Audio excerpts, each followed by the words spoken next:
the Local Artisan. The Local Artisan. You can't tell me shit, little bitch, so don't bother. You fucked it off, I cut you off, now that's a Shout out to the Local Artisan. The Local Artisan. Shout out to the Local like Harry Artisan. Potter. He think he heated up, ain't that a bitch, cause I'm hotter. He ain't got no heart and he ain't got no honor. That guppy won't survive in the water with piranhas. Killers on my team with M16s like Uganda. Shooters on my left, that's gon' step at my leisure. I died and resurrected, bitch, but this is not Easter. I don't rap beef, little bitch, so this is not ether. I don't duck shit, but off the goose, I might seek it. Two bad hoes, I think one was Puerto Rican. A sock up on the door, so don't come in, we not decent. I'm rocking when I'm rolling, Motorola always beeping. Pockets full of poses, rolling dough, straight chiefin'. 5-pack of the woods just to keep the stress managed. People taking shots and they be shocked, there's no damage.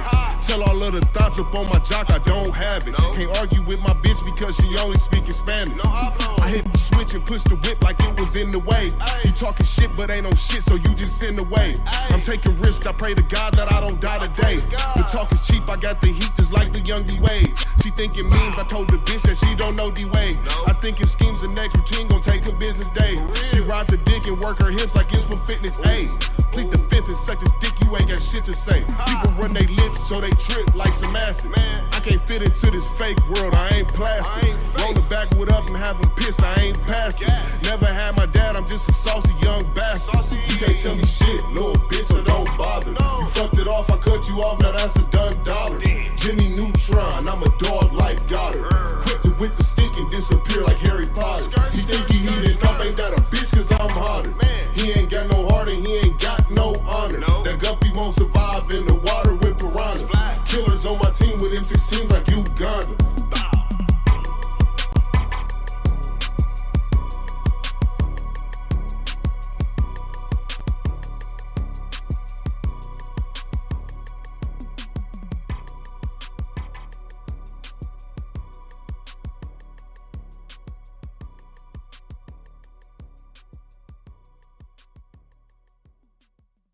Shout out to the Local Artisan. The Local Artisan. You know that Big Bargain detergent jug is 80% water.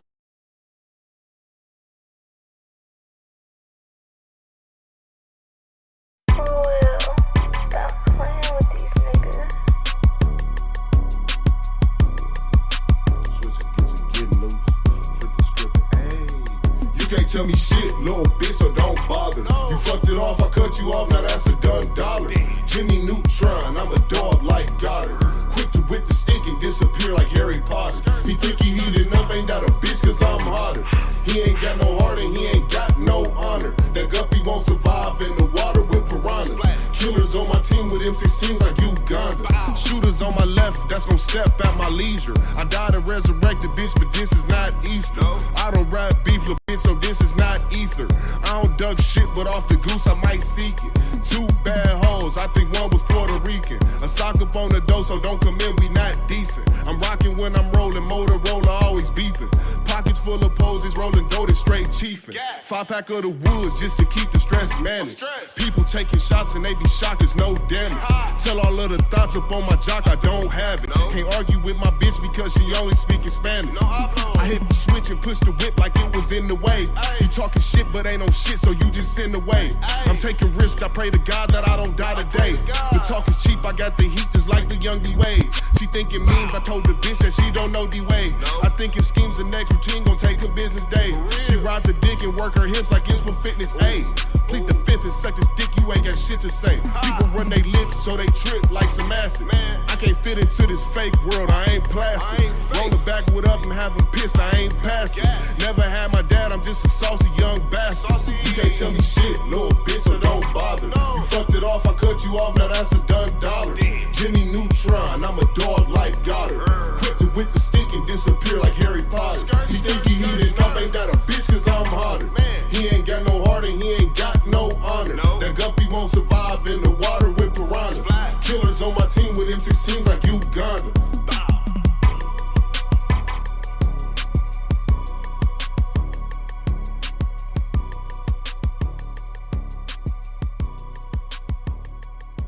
What's good, what's good, what's good, what's good, what's good, Chatteroonies, what's good, Chatteroonies, we are here. We are What's here. Good, y'all? We're gonna talk about it all today. We're gonna talk about it all today. How's everybody doing? Gucci Gutter Gang? How I got this mic. I got the travel mic on. I'm about to turn it off in a second. I just wanted to show y'all that we're here and we Gucci and we live. Mike traveling. Call me Mike Traveler. Hold on, chat. Let me set these mics up. Mike Traveler. While we're doing this, you know what we gotta talk about today. You already know what we gotta talk about today. Gotta talk about Drew Skier. No, I'm kidding. Drew Skier. Drew Skier. What's up, Drew Okay, Skier? chat. We here.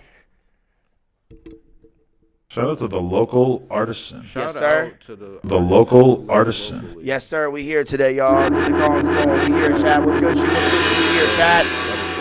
Hold on. Yes, sir. We here today, chat. Yes, sir. The local We here, artisan. y'all. Episode 105. Episode 105. We are here today. Yes, How's it going? sir. Put on B1. Got KageWolfShinobi in the building. you don't We are know here me. today, y'all. What is good? What is Gucci? Hold on. Some more gongs. Long on them niggas. Another hand clap for y'all boys. Y'all already know how we doing. Y'all already know how we body. You know how we color. You know how we feeling. Smitty cannot be here today. But That's all if y'all good, could go run up the last episode of Midnight After Dark, rest in peace, Jaden and shit like that. You already know. R.I.P. This shit, another hand clap. We're gonna go on that. But we are here today, chat. We are here. We are live and direct. Episode 105, man. Episode 105. So Yes, sir. the man Kage, already know we got a lot to talk about. I'm gonna just segue into the first topic since Shinobi. we already here with it. The young man Kanye. Kanye. The young man Kanye. So if y'all didn't know, Kanye. the man Kanye did just drop his diss towards Drake and J. Cole. So, which is crazy. And Kanye just told me that it's on a remix of Like That. Which is really crazy. like that. I did not know that at all. So we are going to get it from Kage and shit and let us know what you know about it. Remember, Prince outlived Mike Jack. Nigga, BOM! I mean, yeah, Prince and his son. So yeah, I heard about it, but I've been, working, doing all that shit, whatever, yada yada. So, I've been kind of tapped out on that. But I finally got to listen to the song. Okay. And the song was fire. The song is fire, So, from what I heard, I don't know how credible the source was or whatever. I just watch a bunch of different shit on YouTube, look up shit on Twitter. Facts. So from what I heard, Kanye hit up Future and Metro Boomin, and how I guess everybody's jumping into the beef now. Like one person diss, and the next person diss, and the next person diss, and the next person diss, and then it's just a whole trickle down effect. It seemed like, but they all hopped into this beef. Kanye hit up them two. And apparently he went over to them. They brought him out there, and he just started cooking up in the studio with Metro and Future. Mm-hmm. And he made that beat. He made it like super grand and huge, like Kanye always does. And I thought it was amazing. He kept like the integrity of the original beat, but he just added. We did hear a little bit of it, and I did hear it. I definitely did hear it. That shit was bumping. So he kept the integrity of the beat, but he just made it like super huge and grand, like he do. And it was just like, it was amazing. He still had all of the. Kanye just went off. He just comes in and he starts talking shit about everybody. He mentioned he like, I got you, K Dot. Literally, I got you, K Dot. Oh, right at real? the beginning of the song. That's what he say. Wow. He say, I got you, K Dot. And Okay. So then he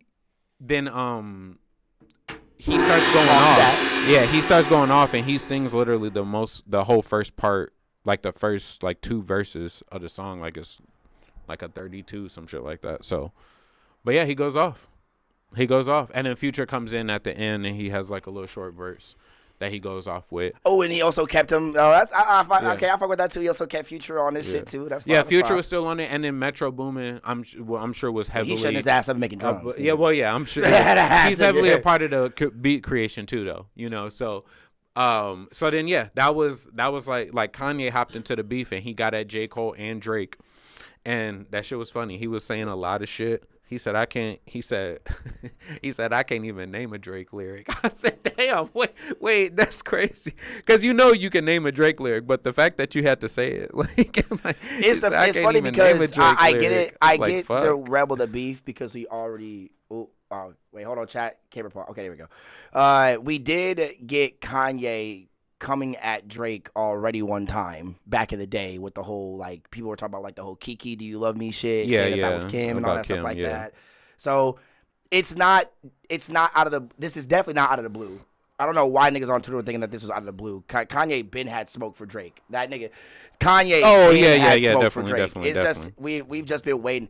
I guess we just didn't think that Kanye was finna come was out. gonna come around. and say anything. Yeah. Yeah. I didn't think he was gonna say anything. Exactly. So now that he actually has, and now that niggas is actually starting to like it and shit, because like now I didn't expect for him to come at J. Cole's well. I thought he was only gonna go at Drake and then like keep J. Cole out of it since he backed out and everything. But for him also coming at J. Cole, that is actually kind of funny. I'm not gonna lie, that's just actually hilarious. He said, play. He said, play a Cole song and her pussy start to dry up. Damn, bro. Yeah, damn. No, she might fall asleep, nigga. She might pass out, nigga. I was like, fuck. You start playing J. Cole songs, she think, wait, you done already? Like, like, we going to sleep? Like, that's crazy. That's crazy. Hey, that's what the you're that's what the world be saying about J. Cole is that most of this shit be putting niggas to sleep. I don't know what to say. Well, it's okay. So that, and we'll get into. Yeah, talk your shit. He the J. Cole over here. So yeah. But I think so. I was listening to some people talk about some shit and everything, and they were kind of making a similar point that I was making. You know. Okay. But pretty much they were saying like Drake is the hit maker. Yep. Who can rap. Mm-hmm. You know, but he's more into making hits than he is trying to rap. Yep. You know, I agree with that. He can rap, right? The skill is still there when you see it. Right. Yes. J. Cole is like the rapper's rapper. Yep. He don't really care. I guess like coming up, in I guess even a lot now, like you can tell his like focus wasn't on being like be loved by millions and millions of fans. The top on the charts. Even though he is, yeah. You know, he not caring about that. He want your favorite rappers all to look at that nigga and be like, that's that nigga. You know what I mean? Like he want the hip hop game to look at him and respect him. No, that's facts. You know that he's more of the rapper's rapper. People who like to really write their shit and go, they be like, oh man, J. Cole is that nigga. You know, that's what he's looking for. You know, and then Kendrick is like a marriage of the two. He don't really. I kind of agree. You know, he don't really push one. What's up? Come on in. Is that the boy? Ooh, okay. We got the boy Savage Rio up in here. What's good, my brother? What's good? What's good? You want to talk on this surprising matter we got today? We got the boy Savage Rio in here. Yes, sir. Hold on. We gotta put on the hand clap for the boy for coming in here. Yes, sir. Yes, sir. Yes, sir. Hold on. Shout the boy Savage Rio. You want to grab it on the mic? Yeah, you got one to come on. But yeah, like. Hey, what's up to the people? Yeah, so yo, what's good, y'all? SVG Rio, the camera guy. Yes, sir. Yes, sir. Yes, sir. You know, so yeah, but that's how it is. Like Kendrick is like the mix of the two. He's not. A lot of the times, like J. Cole like usually has like albums and even projects and stuff where he's constantly just pushing lyrics. No, facts. Drake has full projects and albums where he's constantly just pushing hits. Yep. Whereas like on most of Kendrick's projects, he's kind of pushing both. He's trying to push for every all right he's got a like backseat freestyle. You know, he's always got like, and then he's got something like a deep cut, like Silent Paralysis was talking about, you know, like the Dying of Thirst song and like, you know, all that stuff. Facts, he's got all of these, like, he's not trying to just be one thing, you know, he's like trying to do everything kind of. Okay, no, I definitely agree with you what you mean. You said what? Oh, damn. That's fire. Hey, facts. That's fire. Facts. King Palm. That's fire. Make light blue.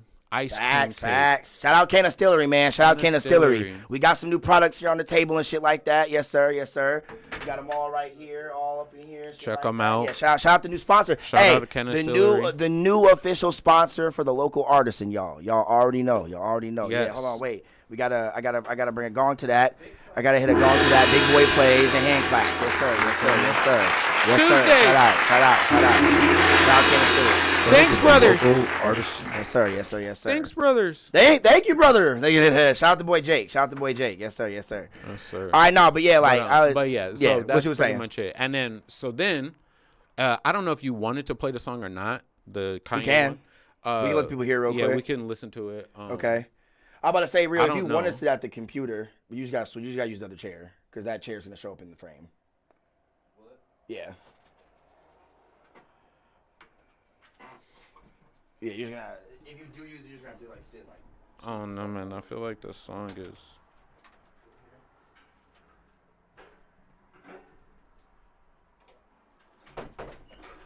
Now, if you want to open up YouTube and play the Kanye disc for us, because when it comes to that, like I said, no one's surprised, but it is the middle one. But it is dope to see that he did come out with some shit, and he is putting it down. Here we're gonna let the boy Savage Rio bring up the Kanye disc really quick.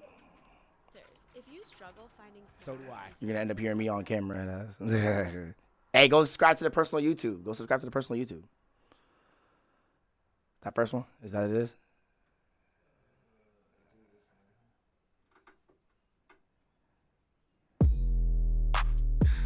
That's my song with my lyrics Press M. on Apple Music streaming. I was And I thinking did it with yeah, DistroKid. just- yeah. That's what it is. But I did do this like that remix though. I think that's what you was wanting to lead into and shit. Let me see. You got the Like That remix. I don't believe Gay jumped on the Like That remix. You know we had to get the hooligans up here. We gonna take this pussy nigga out. Yo, Dot, I got you. Oh my God. You hearing it? All right, y'all. This is Kanye's diss to Drake. Kanye's diss to Drake and J. Cole, y'all. Oh my God. It's up. Can't stop, won't stop. I just fucked your bitch in a Sean John tank top. Here, we'll show y'all on. We'll show y'all on screen. You know we had to get the hooligans There's up a here. there's a different one. There's like an official. Wow. It's some real. Here, I just pulled it up. This the game Kanye West Easy. Oh, No, this is what this one. This was the thumbnail look like. Oh, okay. Here, let me do this really quick.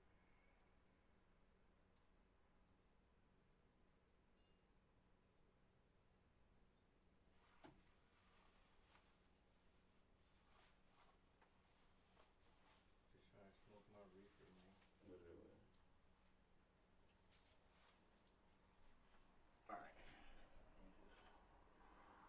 What the fuck?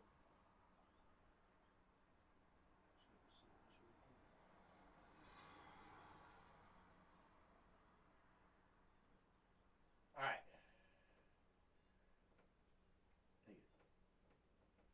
Oh my God, this is being stupid now. All right, there we go.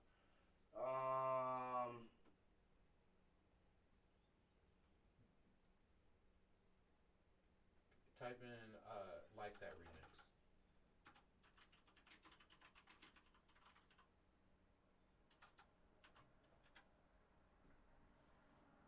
That first one. Yup, there we go. All right, chat. We finna let it play.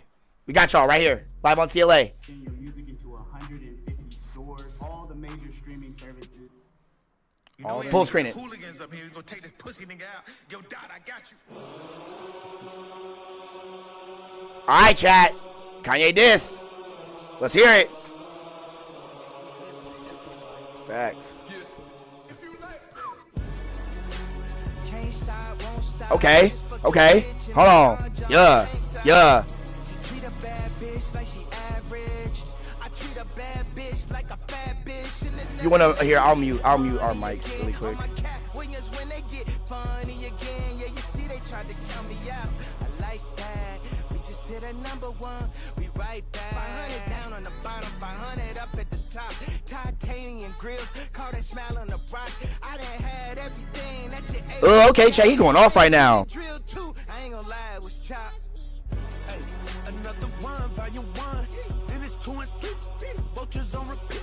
Still feel like Pablo, drug dealer street. Pluto sent the drones, it hit like Metro Beats. It's a rap for niggas.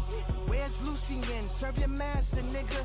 You caught a little bag for your masters, didn't you? Lifetime deal, I feel bad for niggas. Y'all so out of sight, out of mind. I can't even think of a Drake line. Play J. Cole, get the pussy dry. Play this shit back 130 times. Young dope dealer selling dope, is you like that? Kicking doors, kicking in doors, is you like that? Young throw, laying lows, If you like that. All 24, you won't go, is you like that? On the bottom, really like that. Stepping in balances, if you like that. Pop another bottle, if you like that.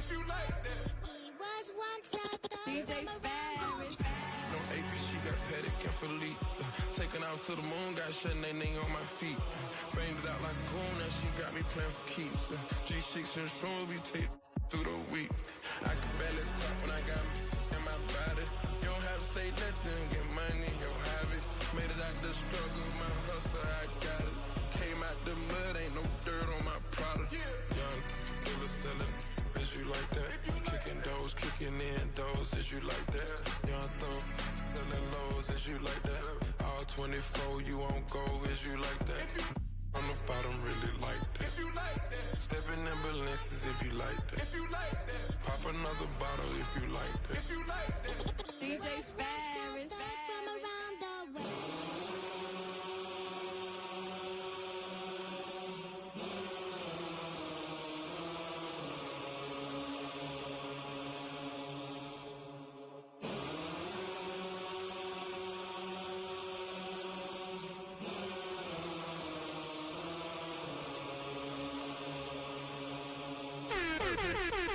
Hey, yo, hold up. Stop it, Power 92 exclusive. Slow down, Yeezy. You kill it all.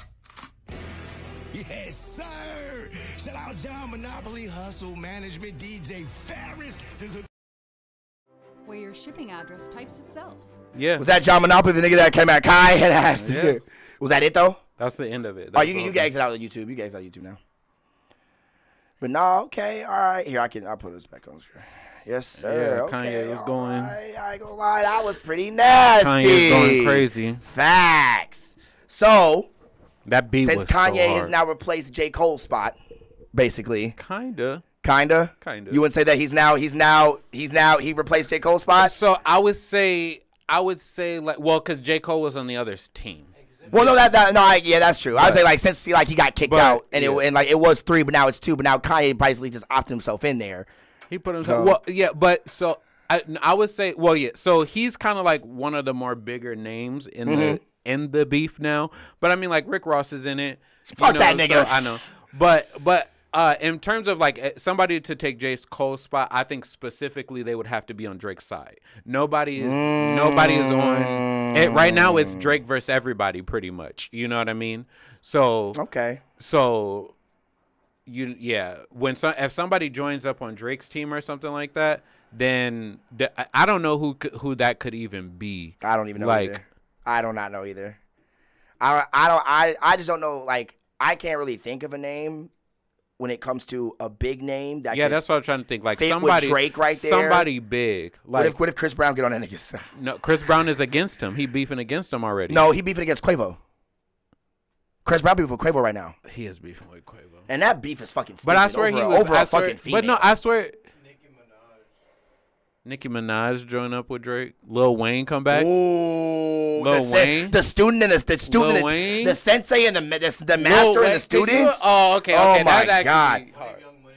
Young Money get back together. Wow. A Young Money diss track. Comes back and shit. Niggas. A Young Money diss. Hey Drake, that's what you need to hit. You need to hit a Young Money diss track on these niggas. No. Be fucking nasty. You need a full mixtape. Ugh. You need a full. We looked it up. You need a full EP. Okay. Oh my you God. Need six songs. Nicki, Wayne, songs. and Tyga. I need all them back. Bro, I need them back. Get back together. I need everybody back together. 6 songs and y'all just go off. This is what brings the band back together. Oh nigga, that'd be nasty.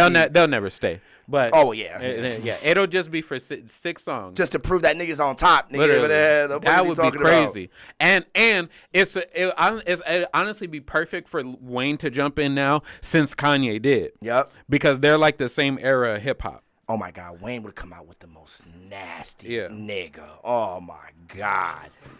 Oh my gosh. That would be. Okay, then I start asking questions. I'm like, why the fuck this nigga just come in this? Like, no, Eminem would definitely be on Kendrick's side because that's all Aftermath and all that shit. I was like, I would just start asking questions like, why the fuck Eminem in here now? Somebody said Eminem would have been. They said Eminem would have been Lil Wayne if he would have stayed on drugs. I kind of agree.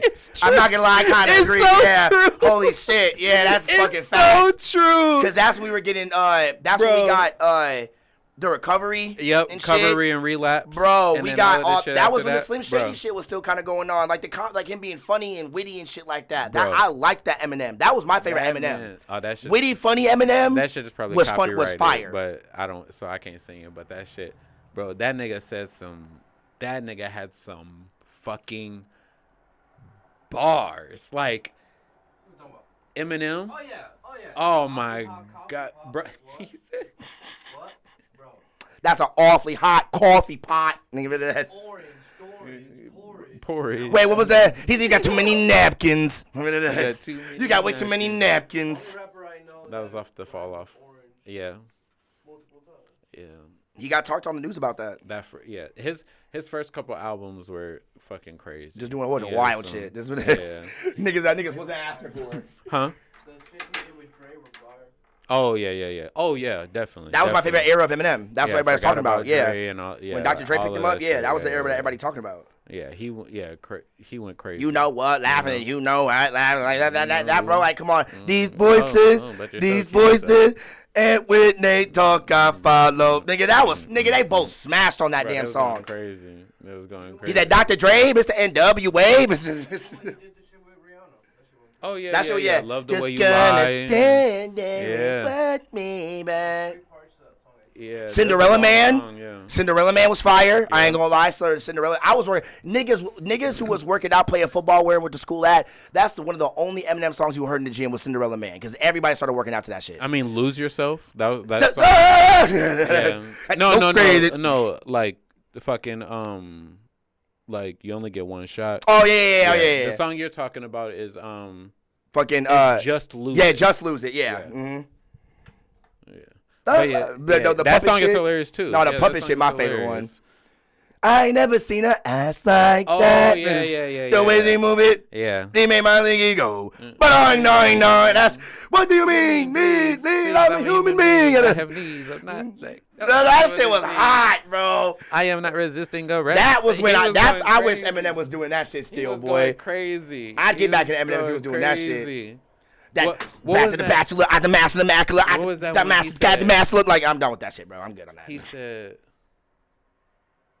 what did he say? He said, fuck, that was the one. That was a crazy one. He was like, I laid down, threw a chainsaw over my head, over my legs. He was saying some crazy shit, like Eminem type shit. He was saying. Yeah, Eminem was saying some crazy. I'm gonna listen to that song after we hop off because that song was fucking crazy. Facts. He had a bunch of the 3 a.m. song. It's 3 a.m. in the morning. Put the key up under the door and I don't know how they got there, but I guess someone secured them. Oh my god. Yeah, Eminem. He said, Joe Rogan. Yeah, but no, if M would have stayed on drugs, yeah, he would have been. I think he would have been unarguably the best rapper alive. Like people like to argue it. They're like, oh yeah. You said what? Somebody, what I'm on Literally true. Somebody, what I'm on again Bro. condom. That shit was a shit. That shit came out of middle school, nigga. That shit was hot. He was going that shit crazy. was hot. He Somebody, was I'm going again. crazy. Oh, bro, fuck it. Yeah, God. so yeah, he would have been. Yeah, everybody would have been like, yeah, this is the man. He's number one. So he would have been bigger than Drake. Still, like he would release an album tomorrow and be bigger than Drake, bro. If he was still on drugs,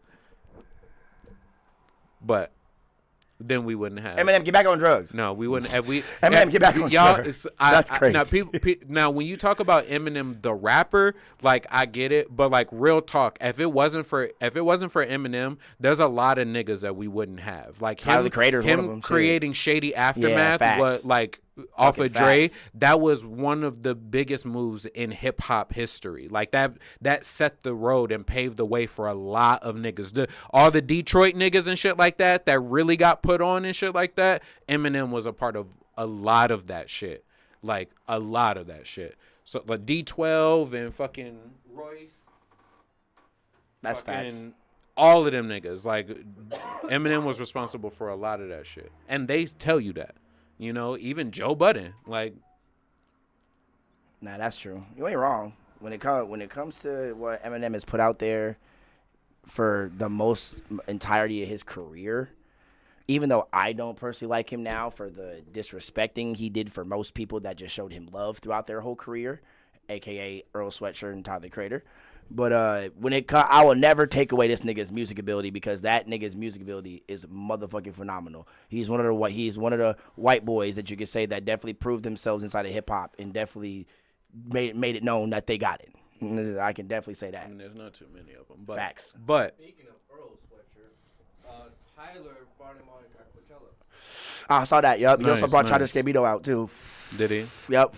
Gambino's supposed to be releasing a new project. That and did you? His two last projects. Well, he's not necessarily done with music. He's gonna be doing music. He's gonna be all through Gilga. He's working on like Gilga, like super heavy right now. What's that? The shit I was telling you about when I told you that they was having signups in Eau Claire to like have a job within working with Gilga like a year ago. Remember I showed you that video of Childish Gambino in the middle of like that orange farm, and he was like, "We have a new project we're calling Gilga." And you remember showing you that video? They were looking. I think like they were looking for like something designers. I would quit all of my jobs to go work for Childish Gambino. Oh no, trust me. That's why I showed him. That's why I showed him. I'll drop out of school to go work for Childish Gambino. Yeah, it was 100%. it was like because he was freshly looking for people in Eau Claire to help him out with Gilga, and like it's like a whole thing. Like he made Gilga Radio. He has Gilga Farms. I think he's making like multiple companies off of Gilga and shit like that. So it's like it's something like that. So and he just posted the first episode of like the first actual like stream of Gilga Radio like a couple weeks ago, and I screen recorded some of it. It was the part of him talking to the girl who's hosting it now. I'm about to go get a job with Childish Gambino. Well, hey, bro, like I said, if he still has slots open for looking for more people, because he said he's trying to make it a whole big collective thing. It's going to be constantly growing, so there's going to be a job. There's going to be something at some point. You know, there's going to be. That's crazy. Okay, but so the original topic. Yes. After, I think is it after? I don't know the exact timeline, but Drake has his second diss out now. Yep. 2-1. Yeah. So, and it's coming like all specifically at Kendrick. That true. If he, we'll see. Kendrick. I'm not even gonna say that. I know when Kendrick drop, that shit is gonna be heat. But the fact that it's just funny because like since he is quiet, like all of the shit that Drake is saying is the only things that we get to hear. So that shit is just on repeat, and it's like you did it jumping one for the Swifties. Because he wants him to respond already. He's trying to force him to respond. Because nigga, it's been because all we're getting is snippets, and I keep hearing, and what I keep hearing is that that snippet of Kendrick is AI, and so is push-ups. Yeah. Yeah. No, push-ups wasn't AI. Drake academics confirmed that one of these diss tracks is AI because Drake did not come out with it officially. Push-ups was not officially coming out by him. Because academics on his live stream, he said, I hit up the boy yesterday, and he said he had 2 disses. Yeah, this one he just came out with is the real one. That last one was AI. Push-ups is an AI diss. Bro, that's what academics said. I heard academics said that he's like, I talked to the boy. He said he said he talked to Drake. Yeah, he said he talked to Drake, and he said that he said I did not come out with that was AI. And at least by what I saw. If I'm wrong, hopefully I am because push-ups was really good. No, he was posting about push-ups on Twitter. Are you sure? After he released it. Bro. I'm pretty sure posting about it that it wasn't real.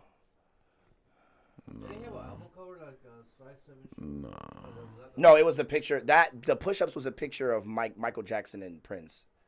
Or was that Kendrick's diss? I didn't see any of that. One of the disses has a picture of Prince and Michael Jackson shaking hands. That was Kendrick. That was Kendrick's. Okay. I forgot if the push-ups one had an actual like cover for it, like and shit like that. But Academic said that he said there was a snippet that there was a clip that came out from his stream and he said that it was fake. That Drake said it was fake. It wasn't him. He's literally talking about them dropping fake tracks and push-ups.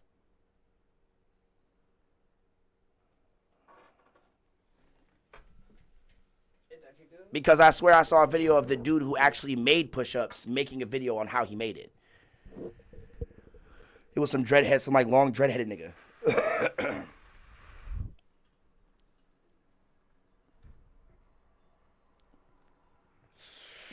Like I said, if I'm wrong, then I'm wrong. But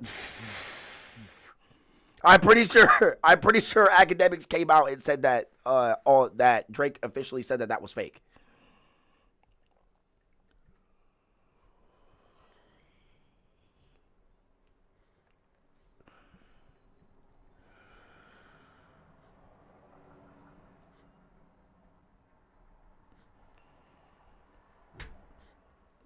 On their official OVO Sounds page released by Drake, he shared the link.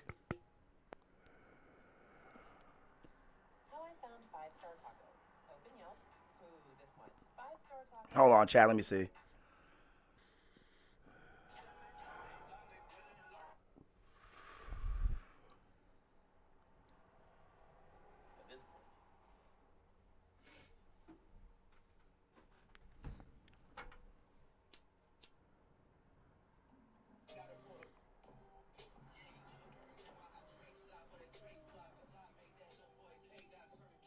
This is the song, right? This is push-ups? No, that's not push-ups. This isn't?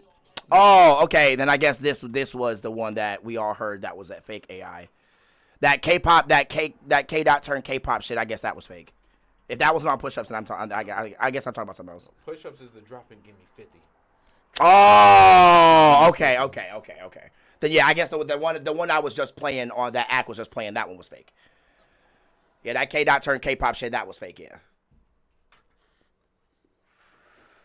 Yeah, he does. There are some AI's release tracks, but no, Push-Ups is an official song, and so is. You need an ashtray? Yeah, we got two over here. Not here. And then his second one that he released is the tailor-made freestyle. Yeah. That's the newest one that he just released, and that one is heat. What? Yeah, there was some AI ones that dropped that weren't as popular, but they didn't get like that K-pop turn K-Dot turn K-pop shit. That was they didn't have time to get as popular because Drake was dropping songs. You know, Kendrick's leaks are popular because he ain't drop shit. You know, and that's the only shit people have to look up. So when they type in Kendrick Lamar diss, somebody's AI made shit pops up. That's true as fuck. You know, so now the niggas are taking that AI staple from the old SoundCloud staple. Niggas remember back, I don't know if you saw this back in the day, I would say like from like 16 to 19, a lot of niggas who were coming out with SoundCloud songs would make their songs the name of popular songs that came out that year. So when niggas would look it up on SoundCloud, you'd hear their track instead of the other person's song. And then it was annoying as fuck because later they'd wait till like 2 months after the song died down, then change the name back to the original name of their song. And then they see it has a whole bunch of plays on it and a whole bunch of replays and stuff like that. So that's funny. I was like, damn, nigga. And so I was like, it's funny how niggas using that with the AI shit now. So like niggas are just treating it like SoundCloud days. It's fucking hilarious.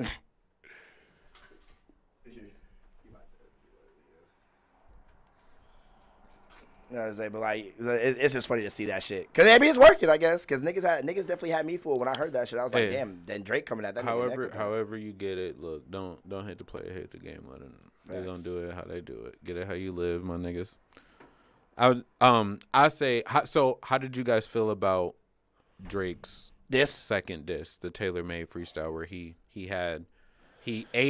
literally AI voice changer Tupac. Like, he wrote all the raps and everything. He just used a Tupac voice changer. Yeah. And then because Snoop Dogg would have never agreed to it. Snoop Dogg would have never agreed to that. Yeah, I like the first one. He's trying to taunt West Kendrick by using West Coast big homies. Yeah, you know that his West Coast big homies. Yeah, you like know? that's little Unk right there. Yeah. Drake would or Snoop would never be on a track with Drake, especially during this beef. Yeah, no, he would never do some shit like that. Because that's him choosing sides. What if Snoop drops a diss on Drake for doing that? That would be crazy. He could, or he'll probably get on a song with Kendrick, or some shit. You know, he might drop a little freestyle. He after that, like I see, and this is the good thing for Kendrick, honestly. Like, well, first of all, so you said you didn't really like it. How do you feel about it? I liked it when I heard the Tupac shit. It definitely took me by surprise for what I was hearing. I was like, damn, nigga, this is fucking Tupac. Oh, the fuck? But you could hear the Drake flow and shit like that. And I was like, wait. Did Drake literally, because literally I laughed when I said it. I was like, did Drake really just AI Tupac's fucking voice? But I was like, damn, these bars still kind of go off and shit. And then after that, took me for another loop to randomly hear Snoop Dogg's voice after that. I was like, nigga, what? So I'm not going to lie. I think it's a good play. I like it. I'm not going to lie. When it comes to Drake dipping into a playbook, I definitely felt like this was from the playbook. I definitely felt that. Like, he did the little back into the journal and to look at some plays and shit. I was like, oh, what? I had this in there? Shit, let's hit it then. Shit. And then, like, now, if, I thought, it'd be crazy as fuck if Kendrick, got some people who was popping from Toronto. Because there used to be this Asian dude from Toronto that I used to listen to called, P something. I forgot his whole name. But he was cold. He was this this geeky looking Asian kid and shit who could really, really rap really well. It'd be crazy if he did in some of the people who were not as big as Drake and shit, but big enough to know their names and did a track with them. You know that would be crazy. Kendrick need to be the first person to drop an actual music video for his diss. Drop a music video as the diss. Ja Rule did it. In Toronto. Walking around. He gonna be getting all of the love from the fans and stuff because they don't give a fuck. In his hood. Go get up, bro. Facts. Hospital that he was born in. Dude, facts. On his front porch. The house that he grew up in. Because he said he lived with his aunt during the filming of Degrassi, right? What if he went to his aunt's house and filmed in her her backyard with all his niggas posted up in her backyard and shit like that, and that nigga no. You can't bring all your niggas because in the street world that's an act of violence. Oh, okay, well no, that's true. No, if you go there as Kendrick Lamar, just Kendrick Lamar. Well, imagine him sitting in a beach chair in her backyard, just chilling. Just literally, celebrities travel all the time. They travel all the time, and you just go around and you got all of the hoods after. Bro, come on, that shit would be hilarious. He got to find a cousin that one of Drake's cousins that don't like him or some shit, bro, and be in a video with 9 heads with him and shit like that. Could you imagine the song? Could you imagine the song start? He used a sample. I was running through the 6 with my beat switch up and Kendrick drop in start. That'd be crazy. That'd be crazy as fuck. I was thinking, I was like Drake. Bro. I was like, he should remix one of Drake's hardest beats. That'd be crazy. What if he remixed that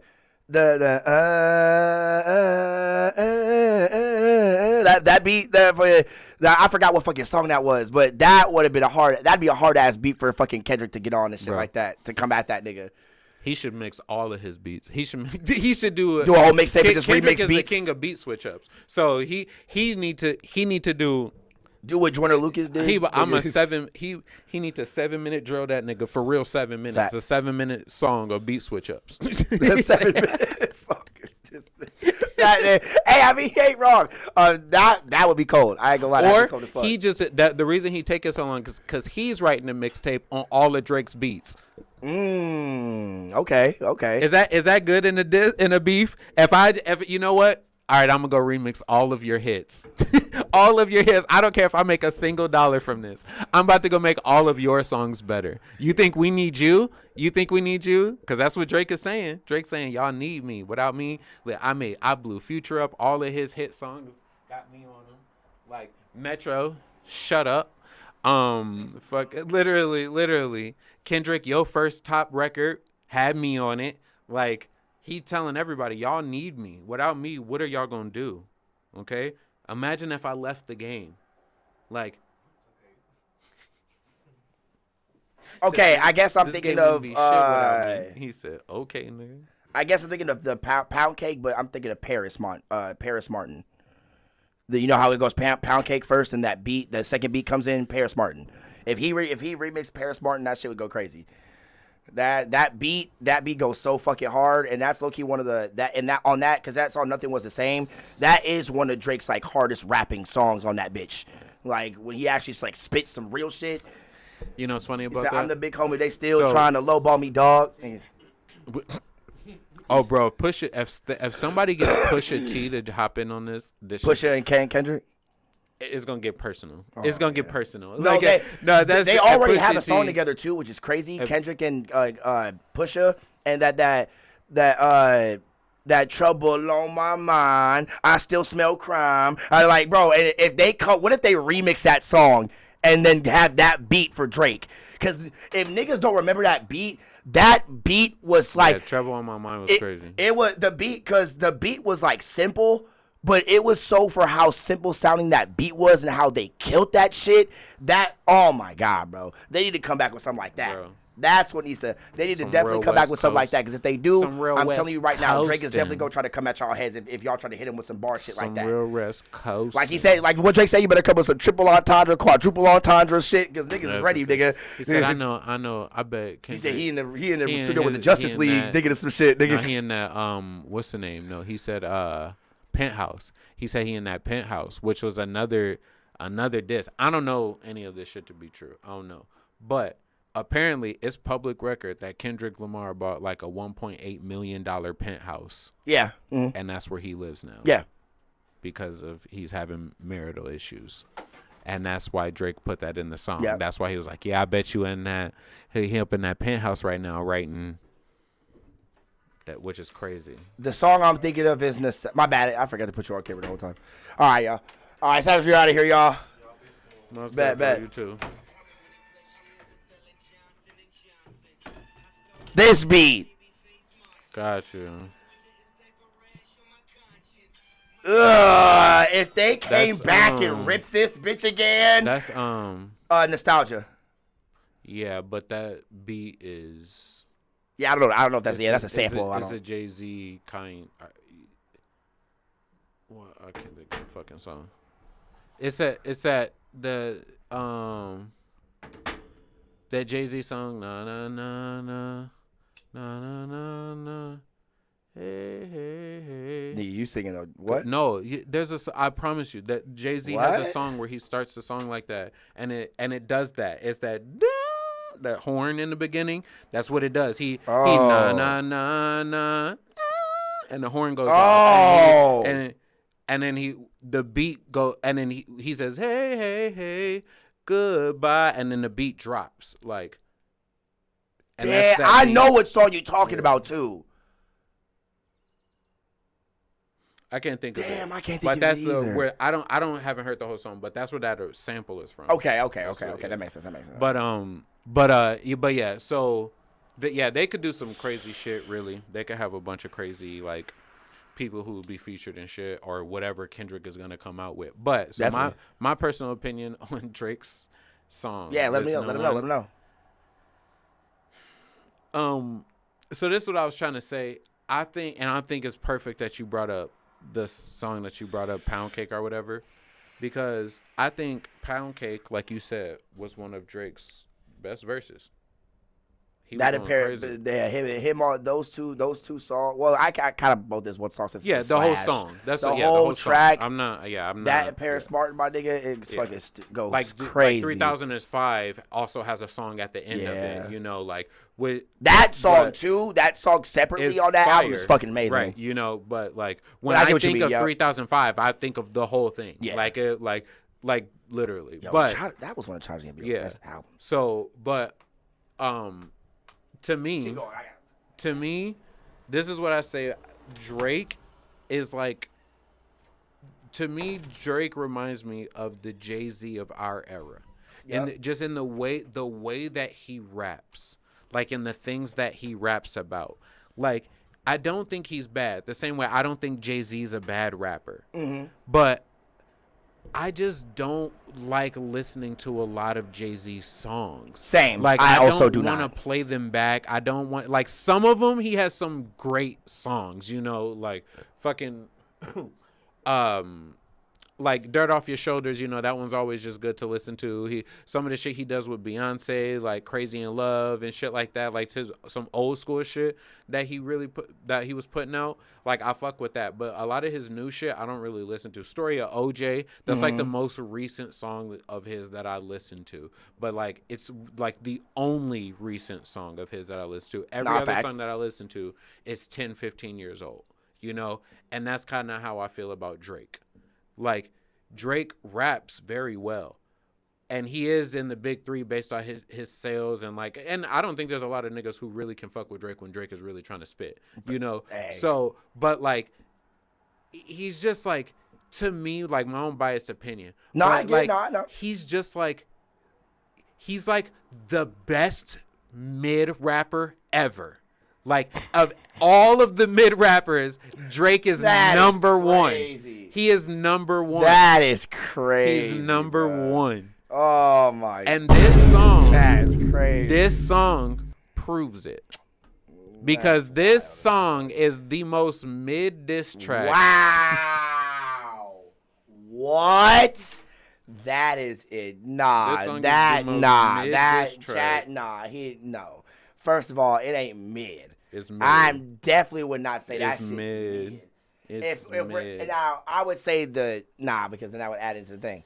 But I would say it's mid. Now, if I would say it's not better than the other one. The first one was definitely better. This one, it sounded like he actually tried to like think hard with this one of what he could do. Push-ups is like an 8. Yeah, push-ups was crazy. I ain't gonna lie. This one is like a 5.5. I wouldn't say that. I'd say this is like a 7.5. I give push-ups an 8.5. I give this like a 7.5. I give push-ups an 8.5. Hell no, this is not. I would say all that though. I'd say all that though. This was not it. That's crazy. This was not it. That is. And I'm just saying, I've been giving Drake his flowers this entire time. You have. I told you when he does something that I don't like, I'm gonna be honest. The same way I was honest when he did something that was dope. Yep. This one was not it. Like leaning into the whole AI shit, I don't think was the right move. Like of course I did think it was kind of funny. I'm not gonna lie to you. You can tell he was the one that wrote it, and he's the one that's rapping it. He's not trying to pretend that it's somebody else. You know, he's really just trying to pick with him, which I get. But like. So he thought it was corny. Yeah. He thought it was corny. When you listen to it, like you can so obviously I could hear it in your voice that you thought it was corny.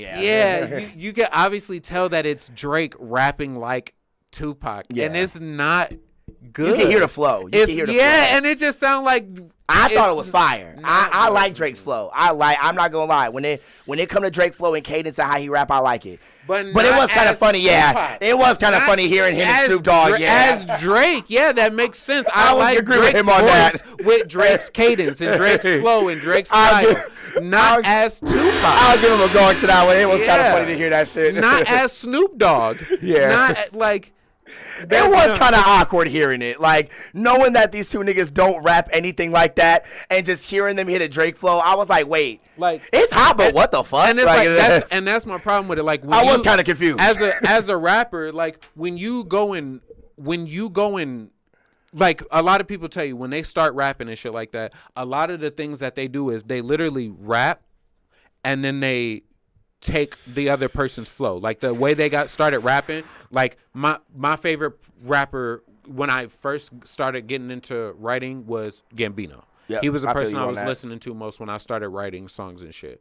Like I Mine listened was to Earl. I listened I to feel some you on Earl that. school, old Yeah. school niggas and stuff like that. But like my first 3 songs were Gambino remixes. Yeah, Like you I know, feel that. I was trying to because- do some Earl shit yeah, when I was first starting out. Yeah, I feel that. Yeah. But so then so like literally I took Bonfire and like I was like the type of energy that Gambino was approaching with this Oh, we song. remember like them days, Lost. Gambino Oh, was Lost. a mastermind. I was like, remember- that's what I'm doing. Yep, we I'm remember them going in shits. on that bitch and that's what I'm doing. Like Facts. the whole time that nigga was like, I am that nigga. And the whole time I hopped on that shit, excuse me, that's what I was saying. You Even know, Bonfire, like bro. Bonfire. Like, when Bro, that nigga, when Bonfire came remix, out, my man, that gosh, shit, bro. my Black and nigga. white music, now, nigga, that's a mixtape, nigga. Hold Oh on, my nigga, God, what? that He was yeah, spazzing. he was spazzing. Like, so that's what I'm saying. Like, when you start, like, a lot of the shit is like, there's even a rapper, I can't remember who it was, but it's in a hip hop documentary. But like, dude was saying when he first started rapping,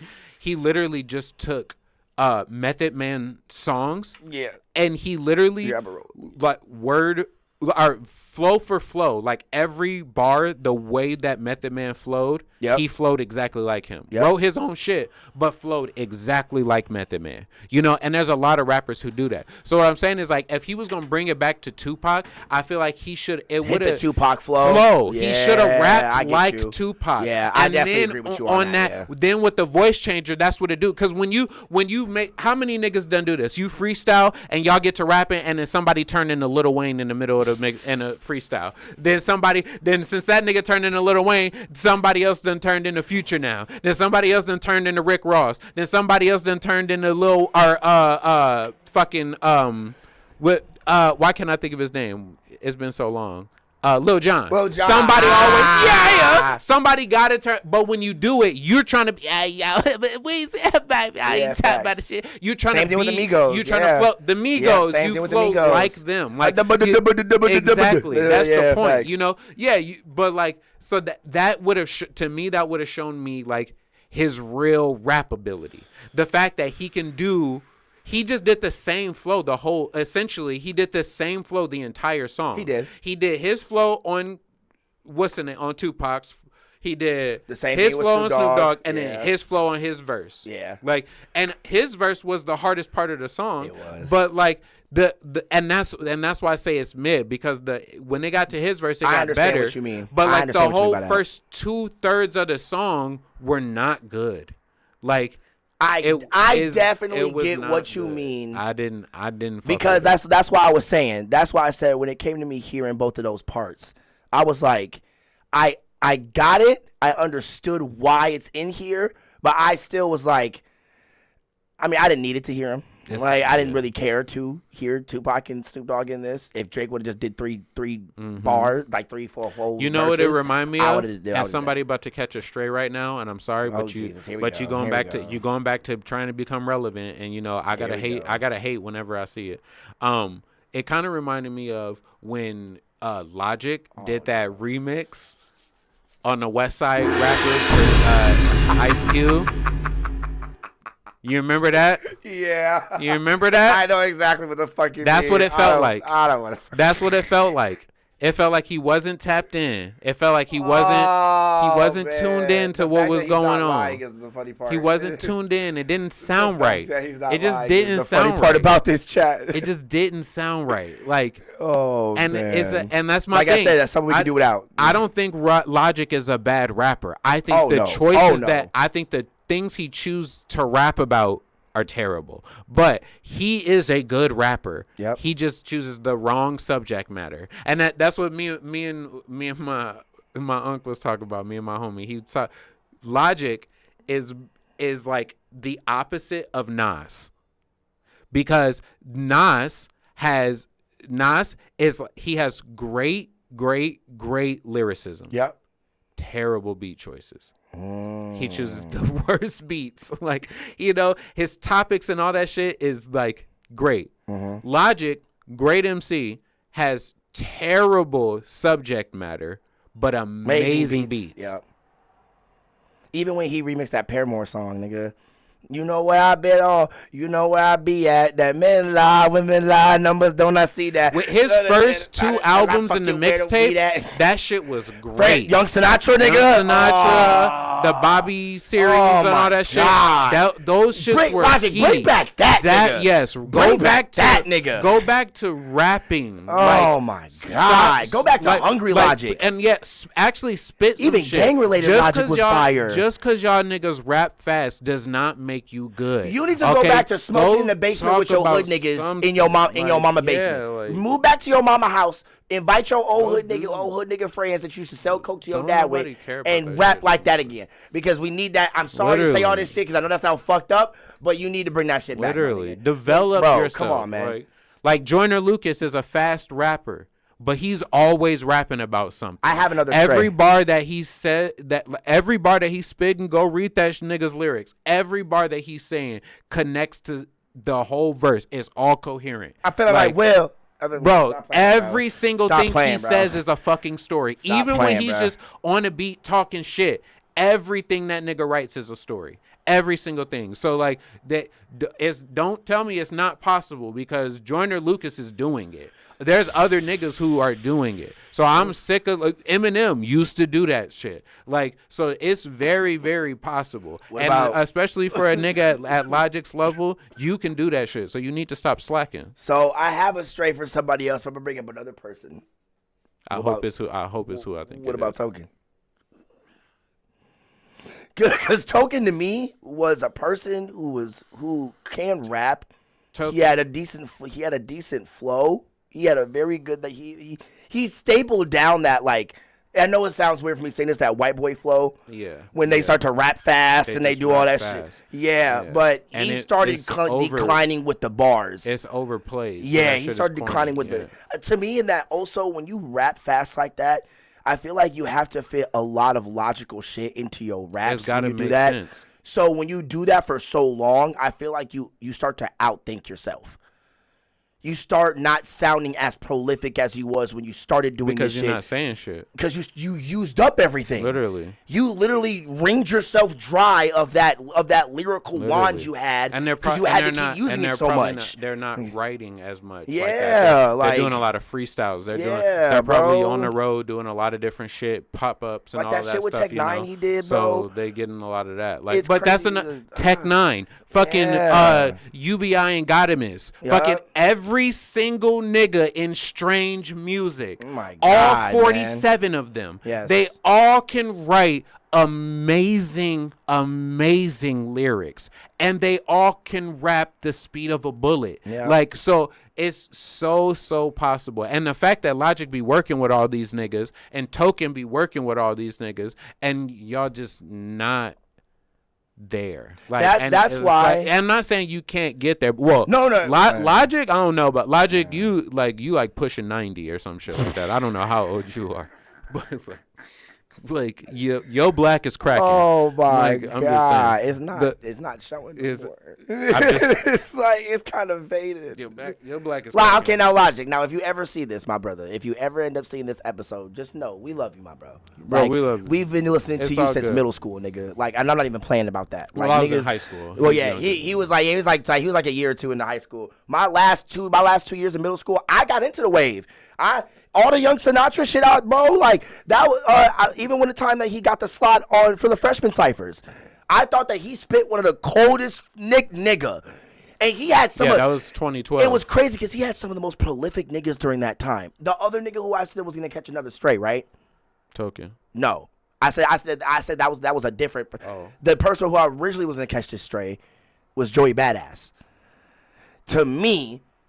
When it came to him going political with a lot of his stuff, I think that he dropped the ball when it came to bar-wise of how he used to be.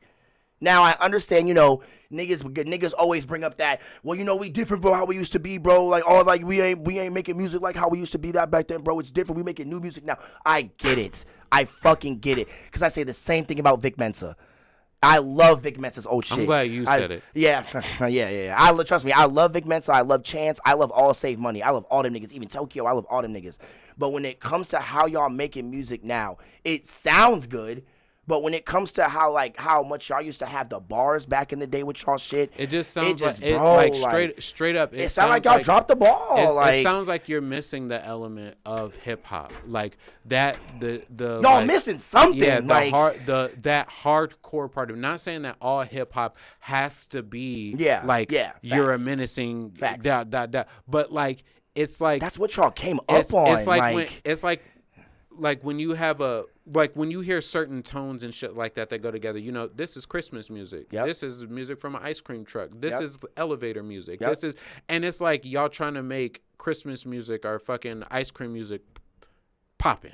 Like on a hit, y'all trying to rap on ice cream beats. And it's like that's cool and all. Be different and do your thing or whatever. Like, but it's like don't expect niggas to fuck with it.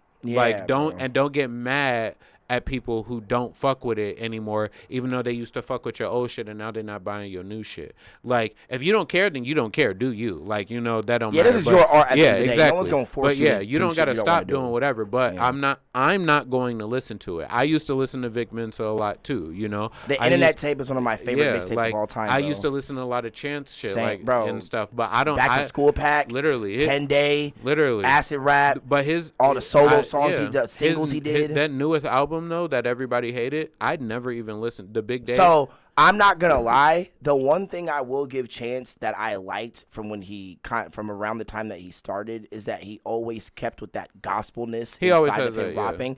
I liked that. When it came to him mixing all of like that Chicago stepping and shit like that into mixing that into the gospelness of him making his music, that's what people love Chance for.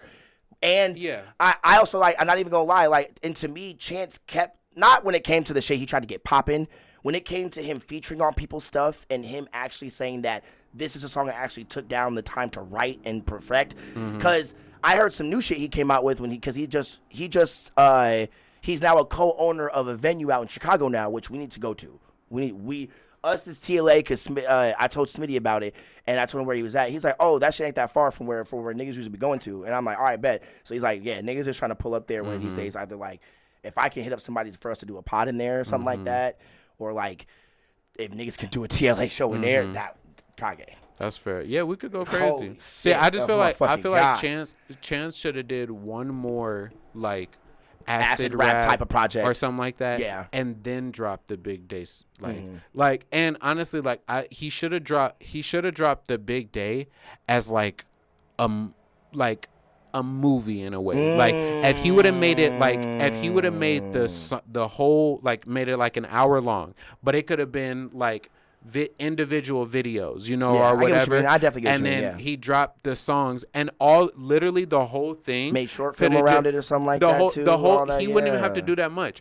The whole entire thing could have just been all of the background footage, behind the scenes footage of his wedding. Yeah. Because that's what the album was about. Exactly. So if he could have had the times where he's meeting with her family and they're going out to dinner and and it could have been just like an Instagram live and like all of this stuff. No, yeah. Hey, I definitely get what you mean. Yeah. I'm out here with and then today we going into the Kanye trying to be a video director out here and shit. Lock me in. Facts. Lock me in. But yeah, like when they go to get their suits fitted, you know, like all of these different events. They go to the bachelor party. They do all of these different things. Like record all of that. Have somebody record your wife's side and everything, your fiance side. Record all of that, and then record everything during that big day, and then take that, and that is your rollout. And then you roll them. You can roll them out individually, and then on the last, when you release the project, you don't have to release all of them, but you release 3 or 4 or whatever. And then when the project drops, drop it as like a mixtape or like not as your album, not as an album. Yeah. I get what you mean. Drop it, make it more like it's like a personal project. Yeah. So then people won't be able to judge you in that same way. You know what I mean? I get 1,000,000% what you're talking about. And then Hey, y'all better be putting some notes down, my nigga. Especially since it's something new. Y'all better be taking some notes they down. do love that gospel side, but we love the street gospel of Chance. That's what I was talking about. That's what I meant. It's That's what I meant. the street gospel. We like that. Street gospel thing. Chances That's the reason why everyone loves Yeah, him. Chances on the track, and he got the hymn singing and the ladies in the back Choir in the and background the choir and shit, and niggas stepping and bring doing all the fast shit he and bring stuff the like kids that. in, but in the song he talking about like that street I shit. I go smoking in about 10 days. Yeah, Like shit. it's like damn, like that shit is hard, like, and then he talk about meet up with niggas, beat they ass tail way.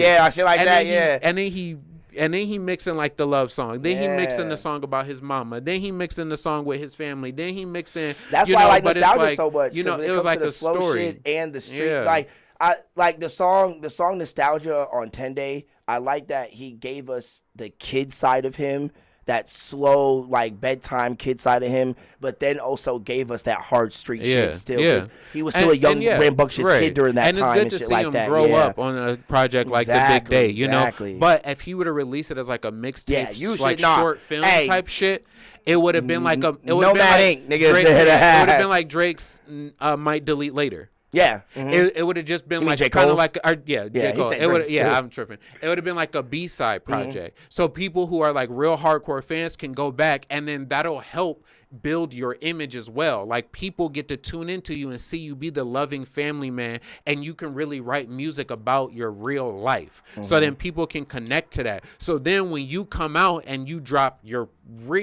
actual album, that sounds more like a what is the song? What is the project before that? What was that called? The one with the 3 where he wore the hat. Oh, that's Coloring Book. Coloring Book. Yeah. And it sounded a little more like Coloring Book or acid rap, like, because I think Coloring Book was like the perfect epitome of Chance's like acid rap gospel. I think so too. That was the perfect like marriage. That's of what the that had. two. You don't want no problem. No problem. And that had same drugs. Yeah. Like all of that shit. The juke. That was the perfect marriage of it. That was like Chance as an adult. Like, and he can binding it all. That's what, and bro. So if he could have made something like it don't even have to be the same, but like it could be, and he can push the boundary. But like this problem I think he ran into with his Big Day album is the same issue that Fetty Wap ran into, and the same issue I have with Logic. You oversaturated the market with the same topic too many times. Yeah. And eventually people got tired of it. Even you know what that I mean? now too. Like yeah. so it's not saying like Chance is bad. I fuck with Chance. Whenever people talk about how like that nigga fell off and shit, I always go back like that nigga did not fall off. No. I hate when people say just because a nigga is working on more than just music, that they fell off. Yeah, no, definitely. That nigga's been Chance working is an with amazing businessman. Bro, he's a great father. He's been working on making art studios in Chicago. He's been working on putting on painters and stuff like that. He just bought a venue in Chicago and is putting on his own shows and stuff like that, bro. Like, 100%. what is niggas talking about? Chance is a real nigga. Like, I fuck with Chance heavy. Like, Chance is a big inspiration. Honestly, for a lot when of it comes to that whole side of Chicago, because I claim that as a different side of Chicago when it comes to you getting all the trap and street shit, like the Chief Keeps and the Lil Durks and the Lil Misters and P. Ricos and stuff like that. I always claimed it as the South Side and North Side niggas, even though like Mick Jenkins and all them are from the West Side, and that's where Saba came from and shit like crazy. Yeah, so like when you get Mick Jenkins, Saba, Chance, like all of Save Money, and then you get Supa and all of Hurt Everybody, you get Kembe X, Alex Wiley, and all these people like that. That's a certain side of Chicago that was my side of the hip hop when it came to Chicago music. Right. That's what all my niggas in high school and middle school was listening to.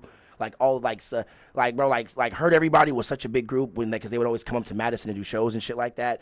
That was during like the Odd Future era, the pro era, the ASAP Rock mobs and stuff. Into the modern day hip hop. That shit I claim I grew up on. I was listening. When you ask me what I grew up on, I say that shit. I was listening to old school hip hop because like that's how I got introduced. I was too, but I stopped after a while. I stopped heavy after a while. Bro, I to that shit. That's what got me. So a lot of it was because like a lot of the things that they were talking about aligned with the things that I had gone through. Like when I was listening, I would hear Tupac talk about a lot of shit that he talked about. You know, my mom wasn't a drug fiend or anything like that, but like I had lived. That's how I through, felt with Odd Future and you all know, them and shit I had like that, lived through nights where our days were like, you know, there was times where you don't have power, when you don't have, you know, different shit like that. You don't have nothing to eat, you're homeless or whatever it is. You know, I lived through shit like that. So like, I felt that heavy with Chance and Tyler. But I wasn't listening to them at the time, so I'm not saying they wasn't talking like Chance about was, it. No, I'm not saying that because like Chance and Tyler was talking about that because a lot of the shit that was hitting me at that time of growing up was like personal stuff, like dealing with people as being yourself, especially like girls during that time, friends, people who judge you, people who always make fun of you and stuff like that, people who don't understand what you're into because they don't like it. So like a lot of them niggas were pushing that kind of shit. Like, be yourself, don't let no one change you. Don't, like, if people don't like that kind of stuff, fuck them and shit funny. like that. Like, and see this is why I say, like, even though we're not that far apart. Yeah, I get what you mean. I get what you're going to say. Like, the kind of like the eras that we grew up in, the distance between us is enough. Because like there's even a difference between my older brother and me, and he's only 4 years older than me. You know what I mean? But like myself and a lot of the people who I grew up with, we didn't think about none of that shit. Like I didn't growing up, like people had opinions on me and stuff like that, but like honestly I didn't care. Like I was just doing my own thing, you know what I mean? Like I was just always walking to the beat of my own drum. You know, like I was always just like everybody always had opinion, and I moved around a lot as a kid too. So I never like made a whole bunch of friends growing up. Like literally, I didn't have like my first like best friend was Ryan McFall. When I came back out here and I was I started going to school or whatever for my freshman year of high school. But it was like my sophomore year of high school. No, I feel that. But, you know, that was like my first like real friend. Because before that, I would move every year, you know, go to a different school and shit like that. You know, so like I just never paid attention to what anybody had to say because I wasn't talking to a bunch of people about their opinions, you know. So like I just didn't listen to it. So I grew, and I grew up around seeing people like, not like people I lived with, but like I seen people like selling drugs, being gangs, like living in Cali and stuff like that. Like you see a gang member walking outside, like you go outside of your house, gang member sitting there, like, you know, and then going back and forth between there and coming back here and stuff like that. It was just I wasn't paying attention to it all. So like when I guess I moved away at a young enough age to not pay attention to a lot of that stuff because my parents didn't let me. Like, cause like when it came to like them, like, cause obviously like when I was growing up, like I was listening heavy to Lil Wayne when I was still living in Beloit. I was listening to Lil Wayne really heavy, and who was it? Like a lot of Ludacris. Fucking funny. I listened my dad and shit like that. But see, I was listening to rappers like that, like the mainstream rappers. But that's what I grew like not even like.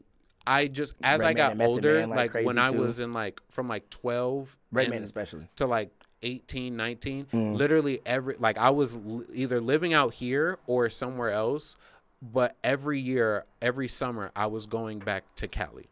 See, that's crazy visiting. With me. I was going to Kansas City, Missouri every summer. That's why I was out there. That's funny. You know? So I was out there and I was lit. And when you out here, like you have some music, but then you go out to Cali, or it's probably even like that in like New York and Miami and stuff. I would go out to Cali and shit that we were listening to out here, they had already listened to. Same thing in Kansas City, right? They was like, nah, this shit is old, bro. Like we listening to, and that's how I really learned out like about Fetty Wap and all that stuff because my uncle was super into Fetty. They was all into Fetty over there. Like so every time we hopped in the car, my uncle would start playing it, or whoever we would go and pick up would be like, yo, play Fetty. Like everybody was playing. The bitches getting play Fetty. Like everybody wanted to listen to him. You know, and that was like, I was like. That was like when I was like, what, 20, 21 or something. No, something like that. But when I get it. I was, but it was the same thing when I was growing up. You know, I go out there and ride with my uncles, my dad, whoever, and they would turn on Ice Cube. They would turn on Eazy-E. They would turn on Eric B. and Rakim, and like they would turn on fucking Mos Def and fucking like what's dude's name?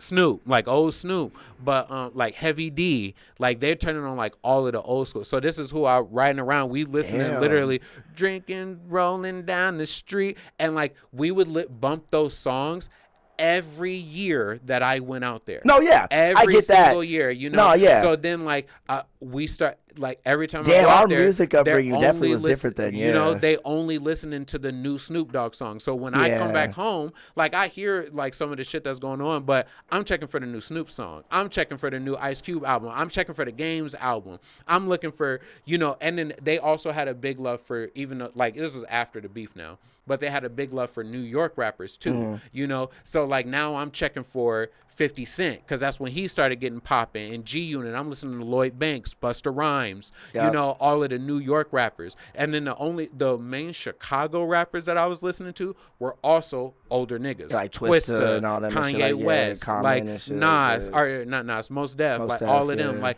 they're old school, the Chicago niggas, you know, like. No, Mos Def from New York. He is from New York, but he moved to Chicago. Yeah. Like, no, you're right. Because he was in, like, he was doing a lot of the Midwest mix-up shit with them, like. But even like Tyler Kweli's, Eminem's, like the Midwest niggas, fucking Michigan but niggas, you know, like, so those, but they were all lyricists. They were all like rap niggas. That's true. And a lot of their songs, like, I mean, they might, but I was a kid. Lupe Fiasco. I was a kid. So, like, if they shout out their crew of young niggas coming up, I don't know because I'm fucking 12, 13. Like, and I'm not focusing on all of that. I learned a lot of this, and that's what I was saying. A lot of this shit, I learned how to, like, understand lyricism by listening to the rappers and stuff as I grew up. But when I turned like between like 16, 17, 18 is when like I was making a lot more friends. And, you know, the area that we grew up in is primarily surrounded by like where your ancestors come from. I fucking bet, nigga. What the fuck? And my great grandfather. Nigga, fuck you. But yeah, so that we got a little bit of Irish. Yeah, we lived in we lived in an area at the time that was surrounded primarily by white people. You know, so one of their biggest things, especially even in the Midwest, is rock music. You know, and that's what I was gonna say. Like, because when it came to me growing up, huge rock music. That's scene, what I'm saying. Like, that's know? how I could tell. Like, when it came to growing up, like, that was the shit. Like, because how you said like you would go back to Cali every summer and shit like that. When I would go out to Kansas City, I wasn't really listening to a lot of music. I was mainly with my grandpa, so like I'm listening to like fucking Ray Charles and shit like that and all that old shit there. Like fucking like I'm listening I'm listening to music he playing, but I'm still listening to my own shit. But I was mainly a lot because I was going every summer there until I was like 13. But I was going very heavy out to Chicago to go see a lot of my family a lot of the time because I was born in Beloit, so when I was living in Beloit, my mom showed me a lot of my music actually, but like she was playing my mom showed me the R&B side. Yeah, my mom was the R&B head. My mom was showing me R&B. My mom played a lot of John Legend around me. Yeah, she played a lot of John Mayer around me too. I learned that the first time I heard John Legend was through my mom. She got me into John Mayer, which is crazy. Yeah, she used to play like Jill Scott, fucking. She used to Joss play Stone. like Anita Franklin and all that stuff like that. A lot of Jackson 5 or Anita Baker, It's crazy.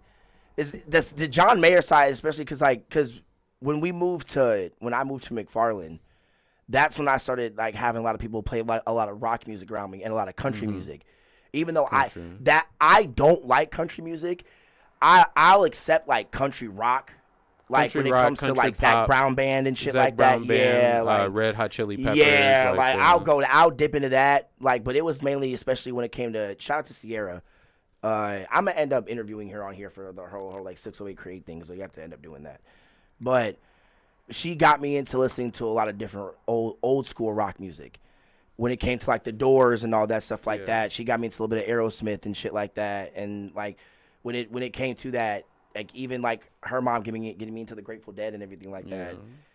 And even my own personal homies, this is like my first homie Adam that I met out there. Like he was heavy into screamo music, And I got heavy into like screamo rock and shit like that. Like obviously like Bring Me the Horizon. It's like old Bring Me the Horizon, fucking Suicide Silence and shit like that. I even got into fucking like Guar, which is like more like death metal and stuff like that. Like it was just crazy, bro. So but the Cali music is the one music I really wouldn't get pushed to me because I got my dad into listening to a lot of rock music. He was the one pushing like LL Cool J to me really heavy and stuff like that. Right. When Lil Wayne first came out and stuff like that, he was heavy playing Lil Wayne like Duffel Bag Boy and stuff like that around me really heavy. But when I went to Chicago, like how you was going to Cali a lot, when I go to Chicago, that's when all my young hood ass cousins would like, because that's all the gang shit that I was getting experienced to me was through my Chicago cousins. That's the thing. Like, I always hung out with people who were older than me. Yeah, like, I feel you on that. Yeah, all of the people that I was hanging out with, degree, yeah. They were all like I would be, so like I was like from like 11 to like 16, all hip hop. Like I was only listening to like my primary thing. Like of course I was getting thrown a lot of different shit at me during that age. When I get to like, but my main thing that I I get what you mean. I was listening to a lot of stuff, but the thing that I would turn on was same. No, I feel you on that. Yeah. But like my mom, like every day my mom was playing, like we in her house, she controls the speakers. Oh wow. You know, so if I have my Walkman on and shit and I have my headphones on, Kelly, you know, and man. she listening to R. Kelly, she listening to Keisha Cole, she listening to Janet Jackson, Michael and Jackson you know, too, all Jackson of that 5. shit, you know, all of that shit. Yeah. And then the same thing when I'm hanging out with my uncles and stuff. So my uncle, like I have an uncle who's like 3 years older than me. So he stayed with my grandpa. So when I would go out on my dad's side, so when I would go out to Cali and I would be hanging out with my dad, I would end up at my grandpa's house a lot. So then I would go hang out with my uncle, you know? So but while we're at while we're at the house, my grandpa and grandma, they're playing old school jazz music, blues music, the old school, Luther Vandross, Bobby Brown, bro, that's Whitney how I got Houston. into fucking Boy George. Yeah, they're playing all of that shit. Bro, they're that's playing crazy. like old school shit. Like this from the first album. You ain't never heard nothing like this, have you? Okay, they don't. You know, so like I'm listening to that, and I love to dance and stuff like that. So they would turn on music, and they'd be like, "Boy, you better get out there and do something." So I would be dancing. So that's how I learned my like musicality, because I was always dancing to every different genre of music, you know. And then my grandma be like, well, when you get out there, you better know how to dance. So then she would want to show me different dances. So she'd show me how to salsa and all that different shit, you know. So like we will, you know, I learned a lot of that shit as I grew up. And then from like 17 to like, I learned that shit through like friends, families and stuff. Hanging go, out with my friend Nessa and shit, like, being around her mom and her mom and then her aunt you go to a party and then you gotta be. There've been my plenty of first times. quinceañera was crazy, bro. They like, Kage, you can't salsa, and I'm like, fuck you talking about? And this what I do. Yo, fellas, you need some game? Look, I'm gonna give you some game real quick right here. Especially if you going into a party, a house party, something like that, where you're messing with if it's at a house party and you're messing with some minorities, you know, some of the darker skin complexion, you know, focus at all of these parties. Y'all better listen. Okay, you go. We've done this plenty of times. Okay, not all the time at the black party. We've done this plenty of times. But you gonna find a older person there, right? Get that older person's attention, right? Because that person doesn't have anything invested in any of the shit that's going on. Facts. They don't give a fuck about what's going on. So if you fuck up in front of them, they don't have a vested interest in making you look bad. They actually want to do the opposite. Facts. They want to make you look good, you know? So if you fuck up, don't worry, I got you. You know what I mean? But you just got to trust in yourself and don't fuck it up, okay? You go out to the bars, especially you live somewhere in the Midwest and it's a bunch, and you fuck with our brothers of the lighter skin complexion, you're going to find them at the bars, okay? Now, when you get to the bars and there's a dance floor, you're going to find somebody older. Now, this is what you do, right? You go out there and whatever dances they like to do, whatever dances that you know that's popular or something like that, do some of those. You know, do your little 2-step, hit the nay, yada, yada. You know what I'm saying?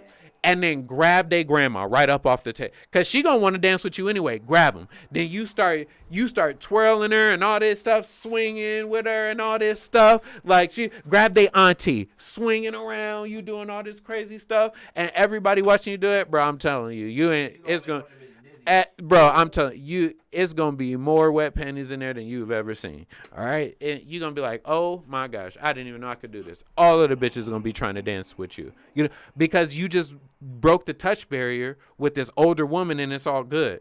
So now they're going to feel kind of safe. We've all done this before. They're going to feel kind of safe. They're going to feel safe dancing with you. And it then really works. You impress everybody else in the bar or in the party or whatever. So now all the girls want to dance with you because everybody's impressed by you. So they just want to be next to you while you impressing niggas, you know? And they're going to be like, oh, yeah, you remember you danced with? I did dance with such and such. That was me, nigga. I was on that shit. Any of y'all that got any Latino cultured friends...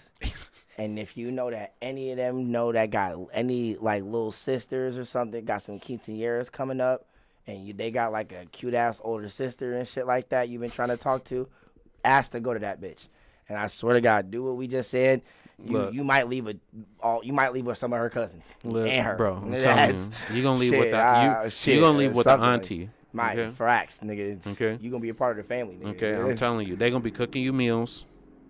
You're going to be... Go to one of their family gatherings. You're going to get adopted.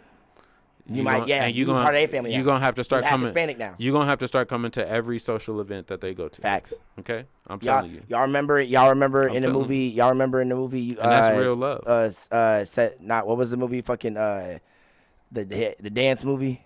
Step Up. Step Up. In the second one, when dude went to old girl family barbecue and shit like that. Stop playing, y'all. You want to learn how to get bitches? Watch the Step Up series. Facts. Facts. Watch the Step Up series. The second move start hitting some moves in that motherfucker, boy. He pulled every girl in that motherfucker, boy. Stop playing. I'm telling you. Because y'all don't want us to get... Do not become a professional dancer, please. Don't do that shit. Don't do that. Go to school. Go to practice school, some moves in your basement. Learn a trade, all of that shit. But in your spare time, get good at dancing. Crazy. Get good at dancing. So when you go to the party, no niggas become America's Best Dance crew after we just said this. They got a 5-man team. Do not become professional dancers. These niggas call themselves the star unit. Niggas. I'm sorry. That idea does not reflect the likeness of the T.L.A Podcast. This is just the personal view of one of the hosts. Okay, I'm just saying there's no money in professional dancing. Okay, and if there is, unless you're gonna be a backup dancer for Chris Brown. I mean, even still, that nigga. Unless you're one of the twins, bro. Unless you're one of the twins and you're about to start a dojo, don't get into dancing, nigga. Real talk. It would be easier to become a professional NBA player. Real talk. Fact. Like to become a successful professional dancer when you really getting paid. It'd be easier to become an NBA player. Spend your whole first 18 years playing basketball. You got a better chance. Like, that's crazy. I mean, maybe with the day of social media, you know, you probably can do something different. You know, you can really market yourself like that. But, like, I guess so now you probably can market yourself a little better. But, like, if you ain't opening up a school, if you ain't trying to be a nigga that start his own dojo or some shit like that, if you ain't trying to teach niggas or train niggas to do none shit like that, please don't do it. I ain't trying to see you break your hip or your ankle on motherfucker on Red Bull Art of Movement. Or break your heart thinking you about to become rich off of dancing. Bro. The niggas who do the Red Bull Art of Motion, even who are parkourers, who are sponsored, also have other jobs. Bro, I'm telling you, you better be investing in companies and stuff, because the first moment you do a dance, especially today, AI gonna do it, and then your whole challenge is all over now. Your whole challenge is over now. They're like, fuck. You gonna be doing TikTok challenges in a literally, week, nigga. and not a single person is gonna remember that you were the originator of that dance, unless somebody is up there constantly backing up. Like, no, I seen Princess Peach do that shit yesterday. like, you didn't come up with that. Kermit the Frog was on that shit when I woke up on my timeline. Swear to God. Oh my shit, you not. God. I could pull up the clip. Look. I swear. So you better, unless you got a hell of an NIL deal and you got all your shit to lock down and tuckered down and shit like that, I would not. And like I said, Chad, how you if you a dancer, how you gonna make the money to pay a lawyer, an NIL lawyer, to really take care of all that shit? like I said, if you ain't trying to teach kids, yeah, you better work at it. You better work. If you ain't trying to teach kids, if don't you work, do it, if you work at Juilliard. Keep dancing. keep dancing. Exactly what the fuck I said. If you ain't trying to teach kids, if your dream is to work at Juilliard, keep dancing. And most of the time, they don't even hire niggas, basically. Okay. If you ain't doing ballet or some type of prestige type of dancing, don't go there, nigga. Okay, how about this? If your dream is to work at Juilliard, and your parents worked at Juilliard and went to Juilliard, and their parents worked at Juilliard and went to Juilliard, keep dancing. But if you don't got all of those things intact, stop. Yesterday. They don't have America's Best Dance Crew anymore, my nigga. It's over. The Jabberwockies are a group because they won the first one. If you're going to be on Broadway, okay, if you're going to be on Broadway, plays and shit, you working with, okay, shout out to my nigga JP, okay? If you're going to be on Broadway. Broadway. Shout out to Broadway niggas for that. Okay? Shout out to Broadway niggas. If you doing that, you went to school for that shit? I fuck with Broadway heavy. You went to school for that shit? Theater is way different. Theater and all that shit? Yeah, y'all niggas is on a whole different level. Wait, hold on. Theater is way different, my nigga. Y'all niggas on a whole different level. Y'all making bread in all types of ways, different okay? than what we talking about. Y'all niggas is on the team, y'all damn we near talking about the sponsored. niggas that's trying to be on America's Best Dance Crew. No, that shit ended 17 years ago. Literally, okay? If you are not already a part of Dragon House, stop. Like, if you are, stop. If I haven't seen you walk in slow motion, okay?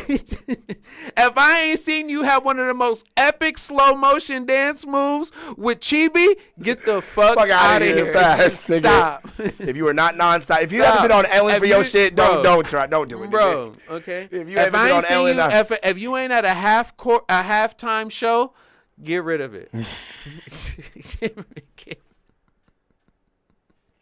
Nigga ain't never gonna be in no Super Bowl. Unless you make dances to then convert into AIs doing those dances.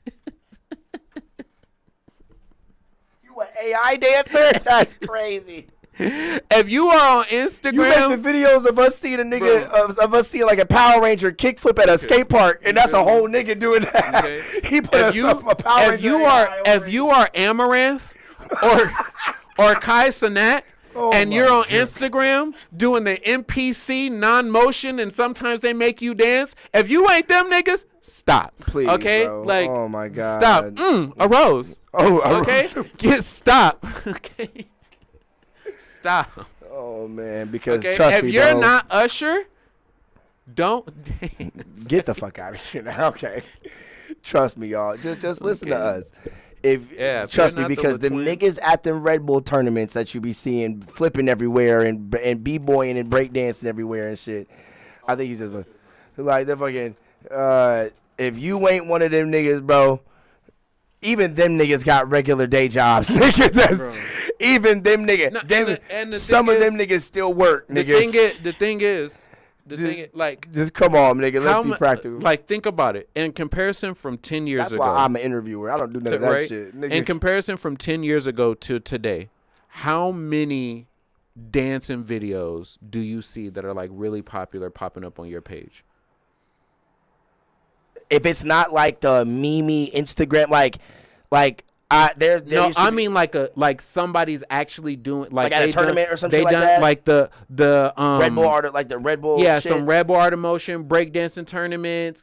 fucking the choreography ladies, like that, like Asian, twice a day, Asian team, not even whatever that used to do all of the choreographies and stuff. No, I get what you mean. Yeah, none of that shit. Not really. In comparison none of the time. to like 5 years ago, 10 years ago, that shit was every day you Yeah. log on to YouTube, Instagram, whatever. One of those choreography people is on there. Make 7, 8 videos a day. What's that channel that has the buffalo as they shit and it has some writing on it? I forgot. Oh, I know what you're talking about. They used to share a lot of content dancing content that was heavy. Yeah, literally. That was when Les Twins was blowing up. Les Twins was always on there. They was always the second doing the the niggas hip came hop. out, they took over the scene, bro. The dance the whole spotlight twin things. shit, bro. That took over the scene, bro. Literally, and that now, shit was going and crazy. That's what I'm talking about. Them niggas have a school where they teach kids how to do it. Like, and that's but they're what I'm also saying, like Beyonce's backup dancers and Chris if you're Brown's not in backup La Twins dancers. workshops, bro, like, them niggas is on it, bro.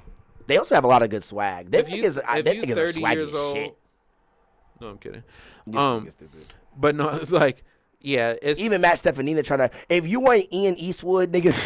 But that's the thing. Like Ian Eastwood really don't even be dancing like that no more. Like if you're younger, become a choreographer. If you're 12 years old, keep dancing. You got a lot of future ahead of you. You could keep dancing. You don't got to make no life choices.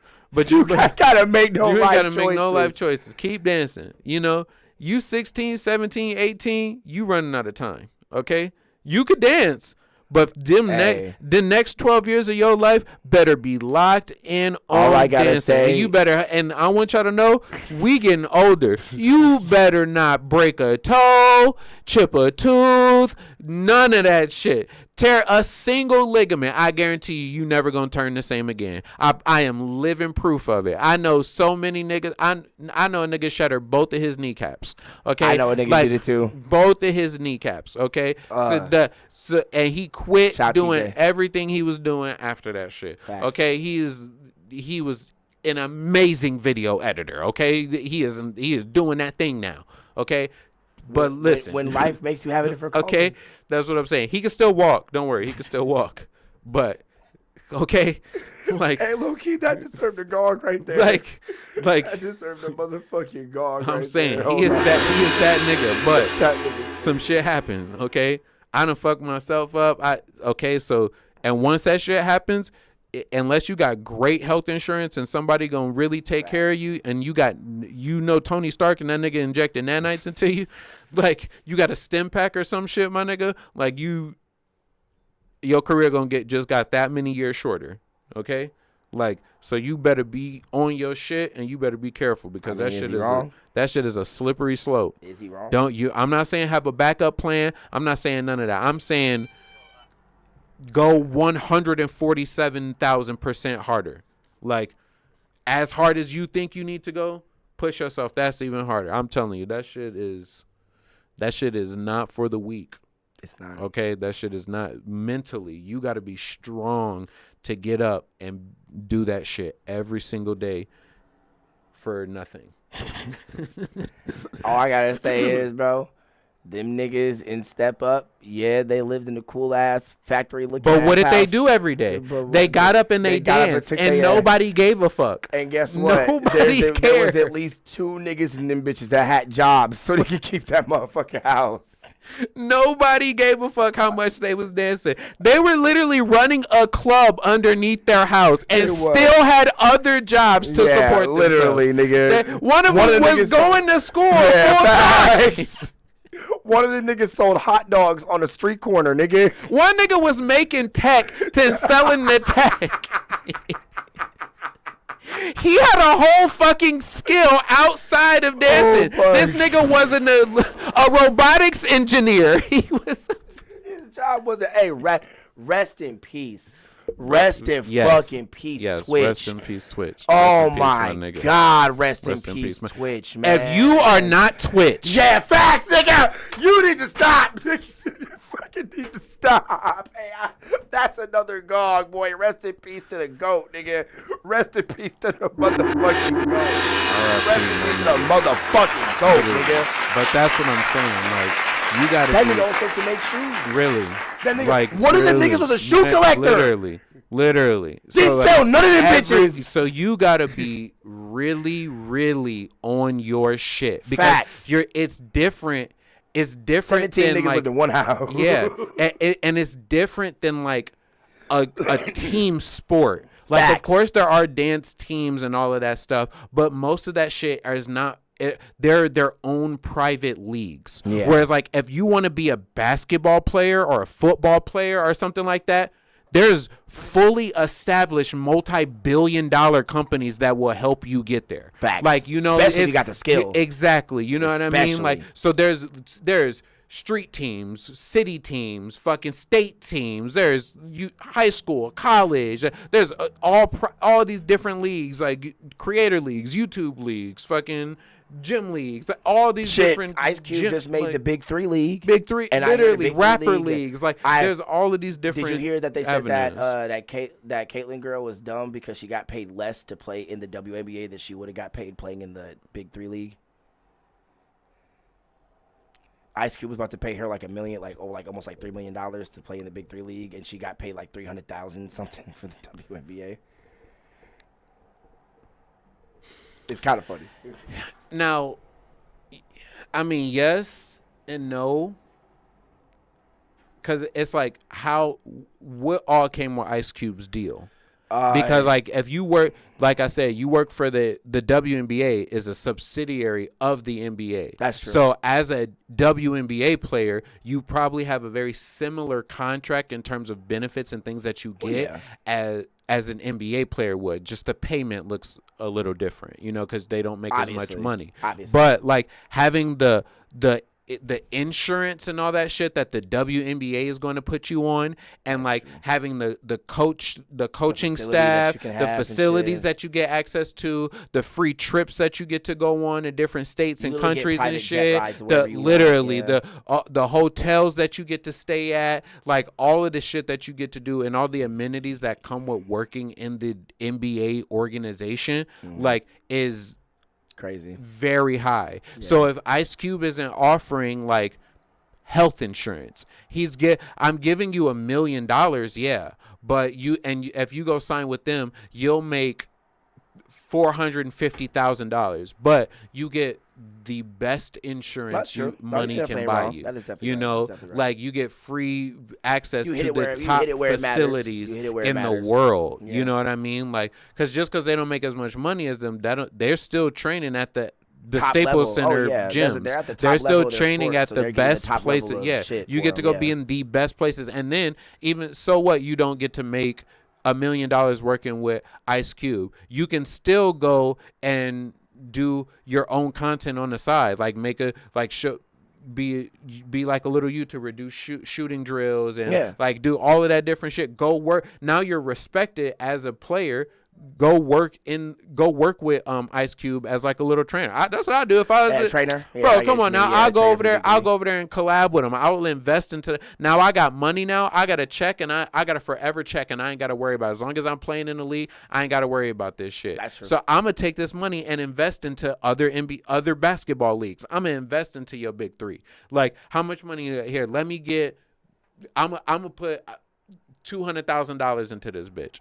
We going up. Like, now I'm gonna come over and I'm gonna help judge. I'm gonna be at some of the training camps. I'm gonna be this gonna be like, I'm sponsoring you sponsoring me, you know, like, let's work together. Fuck that. You know what, but like sometimes it's better to take the guaranteed like long term. No, you're definitely right. No, you definitely right. You definitely right. Over the quick paycheck. You definitely right. Know, especially in a world where I don't know what fully Ice Cube was offering to give her. Especially that's another thing. Like your career is very dependent on your body's health. Definitely. So if she takes Ice Cube's money, she got $1 million, but then if her knee gives out, you know, within the next year, what's she gonna do?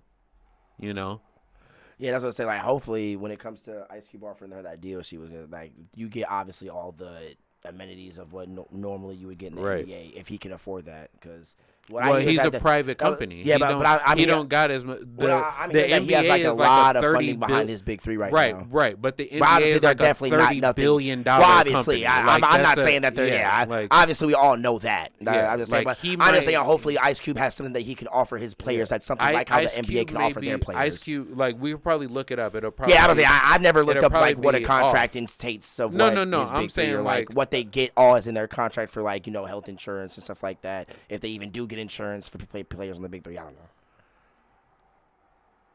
No, I'm talking about this. We'll see. It should say, okay, Ice Cube is roughly around. Well, I don't know how close or how far off, but roughly around. They say he's worth $160 million. Himself? By himself. Okay. Right. So I would say how much is the big three? Yeah, sure. Let's see how much does the big three bring in.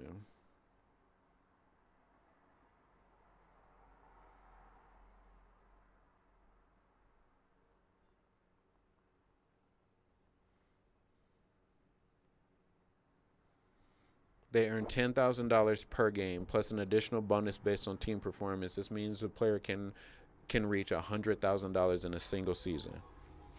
So they play about 10 games. He just said they get $100,000 per game, though. No, $10,000 per game. Oh. So they play roughly about 10 games. Okay. They play. Is that on top of a signing deal, like a signing bonus? They get They get $10,000 per game. Yeah, and then you get a bonus based off of how well your team performed. Damn. Fuck that. That's yeah. I take the NBA money too. Hold on. Wait. I would. Okay, that's the big three auto companies. I was like, hold on. Big three auto companies. No, it looked up. It added in the top big three auto companies. And I was like, what? This big is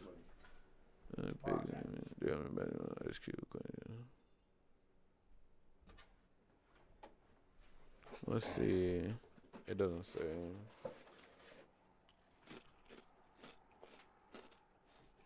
How long have we been on here? It's almost 2 hours. Okay, that's nice. It's a nice pod.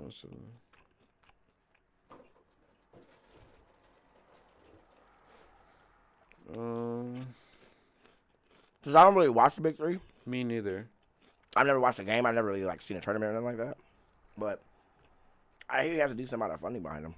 Oh, they offered her $5 million to play in the big three. Mm-hmm. So she gets that on top of everything else. I mean, I'm be straight up. Like, I mean, sure, $100,000 is $100,000, but like, if you was like, I'll give you $5 million today, and then at the end of the season, I'll give you an extra $100,000. I'm be like, you could keep it. Yeah, exactly. Like, you could keep it. Definitely. You just gave me $5 million. You could like that. I have no. You gave me the money. I'm going to play. You telling me I'm gonna get $1 more is not gonna make me want to play more. Now I'm not gonna be like. No, I'm just saying like because if that's what every player gets, like period for playing in the big three, then I mean, shit, I'll give a fuck. Give me all the money, nigga. Give me everything. Everything.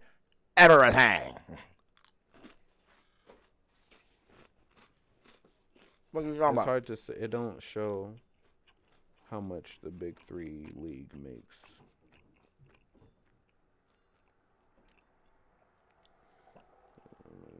Oh, how much? Here we go. How much is the big three league worth?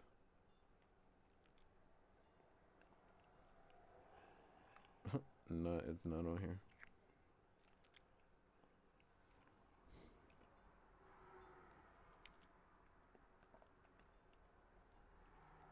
Yeah, I can't find it either. It just keeps bringing up the Caitlin Clark thing. Mm-hmm.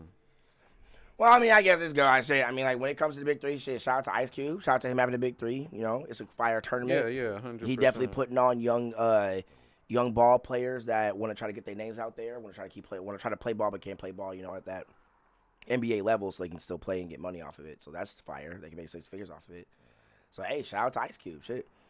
But I mean, shit, we can end it right here. Shit, it's almost been 2 hours in this bitch. Yes, sir. But yeah, we love y'all so much. Thank y'all so much for coming over for us walking with T.L.A. You already know. Yes, sir. Another pack in this bitch. Episode 105. We did it for y'all. Always gotta do it for y'all and shit like that. Y'all, you know, 21. KageWolfShinobi.